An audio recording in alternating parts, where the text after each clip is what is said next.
जय हिंद मित्रांनो, आपल्या टीक चॅनलवर मी सर्वांचं मनापासून स्वागत करत आहे। आजच्या या व्हिडिओच्या माध्यमातून आपण राज्यभरामध्ये अनुदानित अशा महाविद्यालयांमध्ये 5012 प्राध्यापक आणि सहाय्यक प्राध्यापक यांच्या पदाकरिता मंजुरी देण्यात आलेली आहे। त्यांच्या भरतीचा मार्ग मोकळा झालेला आहे। त्या संदर्भामध्ये शासन निर्णय देखील प्रसिद्ध करण्यात आलेला आहे। कशा प्रकारे ही भरती होणार आहे, ही जी प्राध्यापक भरती आहे पवित्र पोर्टल मार्फत होणार आहे का, किंवा त्याकरिता जो काही निवडीचा क्रायटेरिया आहे तो एक्झॅक्टली काय आहे, त्याविषयी आपण डिटेल्स मध्ये माहिती या व्हिडिओच्या माध्यमातून जाणून घेणार आहोत। परंतु तत्पूर्वी आपण जर चॅनलवर नवीन असाल तर आमचं चॅनल सबस्क्राइब करा, साईडचे जे बेल आयकॉन आहे त्याला देखील प्रेस करा, जेणेकरून शिक्षक भरतीच्या संदर्भामधल्या कोणत्याही माहितीची अपडेट आपल्याकडून मिस होणार नाही। आणि मित्रांनो, पुढे जाण्याच्या पूर्वी आपण किंवा आपले कोणी रिलेटिव्ह टीईटी परीक्षेची तयारी करत असाल तर त्यांच्याकरिता अवेलेबल आहे गुरुजी नावाची टीईटीची बॅच मध्ये तुम्हाला जे आहे टीईटीचा पेपर 1 असेल किंवा पेपर 2 असेल, याकरिता आवश्यक असलेले सगळे विषय डेली लाईव्ह स्वरूपामध्ये शिकवले जाणार आहेत। रेकॉर्डेड फॉर्मॅट मध्ये देखील अवेलेबल आहे। पीडीएफ नोट्स आहे, टेस्ट सिरीज आहे, 1 वर्षाची व्हॅलिडिटी आहे, अनलिमिटेड व्ह्यूज आहेत। या ठिकाणी सीटीटीची टेस्ट सिरीज असेल किंवा या ठिकाणी सीटीटीची पूर्ण कंप्लीट रेकॉर्डेड बॅच असेल, सगळ्या गोष्टी तुम्हाला सहजपणाने अवेलेबल आहेत। यामध्ये तुम्हाला जॉईन करून घेण्याकरिता प्ले स्टोअरला जाऊन मास्टर टीचर हे जे ऍप्लिकेशन आहे आपल्याला डाउनलोड करून घ्यायचं आहे आणि आज आता ताबडतोब आपल्याला जे आहे टीईटी परीक्षेच्या अभ्यासाला सुरुवात करायची। चला आता आपण जाऊया आपल्या मुख्य मुद्द्याकडे। मित्रांनो, राज्यभरामध्ये अनुदानित अशा प्रकारच्या ज्या महाविद्यालयांची संख्या आहे ती बऱ्याच मोठ्या प्रमाणावरती आहे आणि आता त्या महाविद्यालयामध्ये प्राध्यापकांची पदे भरण्याकरिता या ठिकाणी नवीन निवड प्रणाली या ठिकाणी प्रसिद्ध करण्यात आलेली आहे। महाराष्ट्र शासनाच्या उच्च व तंत्र शिक्षण विभागाच्या वतीने 11 फेब्रुवारी 2026 रोजी एक शासन निर्णय निर्गमित करण्यात आलेला आहे, ज्याचं टायटल आहे उच्च व तंत्र शिक्षण विभागाच्या अंतर्गत येणाऱ्या राज्यातील सार्वजनिक विद्यापीठांमधील अध्यापकांच्या भरती प्रक्रियेमध्ये अधिक पारदर्शकता आणण्यासाठी कार्यपद्धती विहित करण्याबाबत। आपल्याला आठवत असेल पवित्र पोर्टल मार्फत देखील जी शिक्षक भरती होत होती ती अधिक पारदर्शक करण्यासाठी अशाच प्रकारचा एक शासन निर्णय प्रसिद्ध करण्यात आला होता। आता हा देखील शासन निर्णय त्याच पद्धतीने निर्गमित करण्यात आलेला आहे। आता याच्यामध्ये बरेचसे रेफरन्सेस दिलेले आहेत।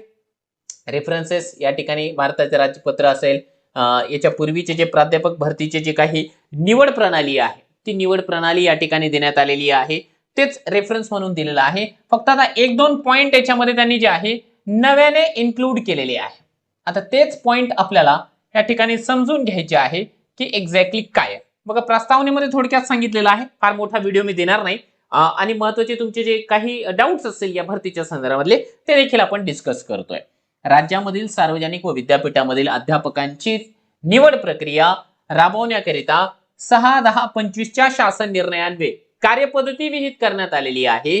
सदर निवड प्रक्रिया अधिक पारदर्शक, निष्पक्ष आणि संतुलित व्हावी याकरिता माननीय जे कुलपती आहे तसेच राज्यपाल आहे त्यांच्या कार्यालयाकडून प्राप्त झालेले निर्देश विचारात घेऊन सुधारित कार्यपद्धती विहित करण्याची बाब शासनाच्या विचाराधीन होती आणि त्याचमुळे जे आहे या ठिकाणी मित्रांनो आपण असं सांगू शकतो की नवीन कार्यपद्धती अवलंब करण्यात आलेली आहे, म्हणून हा शासन निर्णय आहे। आता त्यामध्ये काय आहे, त्यामध्ये सांगितलं की बघा, वरील कार्यपद्धतीनुसार उच्च व तंत्र शिक्षण विभागाच्या अंतर्गत येणाऱ्या राज्यामधील सार्वजनिक विद्यापीठामधील सध्या सुरू असलेली अध्यापकांची निवड प्रक्रिया पूर्ण करण्यास याद्वारे मान्यता देण्यात येत आहे। तसेच भविष्यात होणाऱ्या राज्य विद्यापीठामधील अध्यापकांच्या निवड प्रक्रियेकरिता या कार्यपद्धतीचा अवलंब करण्यात यावा, म्हणजे एक प्रशासकीय मान्यता दिलेली आहे। आणि विशेष म्हणजे या ठिकाणी उच्च व तंत्र शिक्षण विभागाच्या अंतर्गत येणाऱ्या राज्यामधील सार्वजनिक विद्यापीठामधील अध्यापकांच्या निवड प्रक्रियेसाठी जो शासन निर्णय होता 6/10/25 त्या अन्वये कार्यपद्धतीमध्ये विहित केलेल्या सुधारणा याद्वारे रद्द करून सोबत आता त्यांनी परिशिष्ट अ दिलेला आहे, त्यानुसार कार्यपद्धती राबवण्यात यावी आता महत्वाची कार्यपद्धती जर आपण बघितली मित्रांनो, या ठिकाणी थोडक्यामध्ये तुम्हाला या ठिकाणी दाखवू इच्छितो, ती सगळी इंग्लिशमध्ये आहे. ही बघा, ही सगळी ती कार्यपद्धती आहे. कोणत्या याला किती किती मार्क्स आहे. तुम्हाला मी हे जी PDF आहे आपल्या टेलिग्राम चॅनलला देतोय. आपल्या टेलिग्राम चॅनलची लिंक या व्हिडिओच्या डिस्क्रिप्शन बॉक्समध्ये देण्यात आलेली आहे. तर आता नवीन कार्यपद्धती 60-20-20 असा तो फॉर्म्युला आहे. तुम्ही म्हणाल सर आता हा 60-20-20 नेमका काय फॉर्म्युला आहे? 60% जे मार्क्स आहेत आपले जनरलचे, तर त्या पद्धतीने 60 मार्क्स असेल. दुसरी महत्त्वाची गोष्ट म्हणजे 20 मार्काचा इंटरव्ह्यू असणार आहे आणि 20 मार्कांचं डेमो असणार आहे. अशा प्रकारची ही जी भरती आहे आपल्याला येत्या काळामध्ये पाहायला मिळणार आहे. एकूण आकडा किती आहे? सध्या आपल्या माहितीप्रमाणे राज्यभरामध्ये हा जो शासन निर्णय आहे तो निर्गमित झाल्याच्या नंतर एकूण ज्या जागा भरल्या जाणार आहे त्या जागांचा आकडा आहे 5012. आता तुमचा महत्त्वाचा प्रश्न की सर याची जाहिरात कधीपर्यंत येणार आहे किंवा ही जी भरती आहे कशा पद्धतीने होणार आहे? तर एक गोष्ट लक्षात घ्या, ही जी भरती आहे पवित्र पोर्टल मार्फत होत नाही. पवित्र पोर्टल मार्फत जी भरती होते ती 1ली ते 12वी या वर्गाच्या शिक्षकांकरिता भरती केली जाते. याच्यावर जेव्हा प्राध्यापक किंवा सहाय्यक प्राध्यापकाची जी पदं असतात ती ऑफलाईन पद्धतीने भरली जातात. खऱ्या अर्थाने माझी इच्छा आहे की जे प्राध्यापकांची पदं आहेत ती देखील पवित्र पोर्टल मार्फतच भरण्यात यावी. कारण त्यामध्ये असं ऐकण्यात येतं की घोडे बाजार खूप मोठ्या प्रमाणावरती चालतं आणि आता काय होणार आहे त्याची वेगळी जाहिरात प्रसिद्ध होणार आहे. शासन निर्णय निर्गमित झालेला आहे. अगदी लवकरात लवकर आपल्याला प्रत्येक युनिव्हर्सिटीची प्रत्येक कॉलेजची जी काही वॅकन्सी आहे न्यूजपेपरला पाहायला मिळेल आणि त्याच्यानंतर मग तुमचे जे डिग्रीचे मार्क्स आहे, PGचे मार्क्स आहे किंवा तुम्ही या ठिकाणी एखादा रिसर्च केलेली असेल तर त्याचे मार्क्स असेल, इंटरव्ह्यूचे मार्क्स आहे, तुमचं डेमोचे मार्क्स आहे, हे सगळे मार्क्स एकत्रित करून मग तुमची निवड या ठिकाणी केली जाणार आहे. म्हणजे ज्या पद्धतीने पवित्र पोर्टल मार्फत विथ इंटरव्ह्यूला निवड केली जाते त्याच धर्तीवरती या ठिकाणी जे आहे ऑफलाईन पद्धतीने प्रत्येक गोष्टीला मार्क्स देऊन मेरिट यादी बनवली जाणार आहे. आणि ऑफलाईन पद्धतीने मेरिट यादी बनवायची म्हटल्यावरती त्याच्यामध्ये किती पारदर्शकता असते ते वेगळं मला या ठिकाणी सांगायची आवश्यकता नाही. आपल्याला नेमकं काय वाटतं की ही जी प्राध्यापक भरती आहे खऱ्याच अर्थाने पारदर्शी होते का?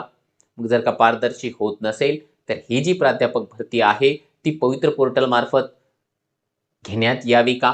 कारण मी तर त्या गोष्टीसाठी निश्चितपणाने होकार देईल की इकडे जर का ती भरती आली तर त्या भरतीमधून जे आहे होणारा जो काही घोडे बाजार आहे तो निश्चितपणाने या ठिकाणी थांबलेला असेल.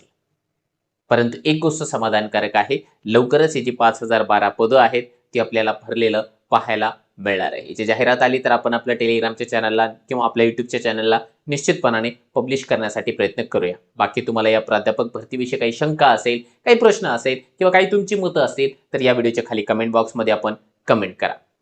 आणि मित्रांनो जर का कुणी आपल्यापैकी कुणी रिलेटिव्ज वगैरे या ठिकाणी TET परीक्षेची तयारी करत असतील तर त्यांना जे आहे मास्टर टीचर हे जे ॲप्लिकेशन आहे ते आपण डाउनलोड करायला सजेस्ट करा. निश्चितपणाने त्याचा फायदा झाल्याशिवाय राहणार नाही.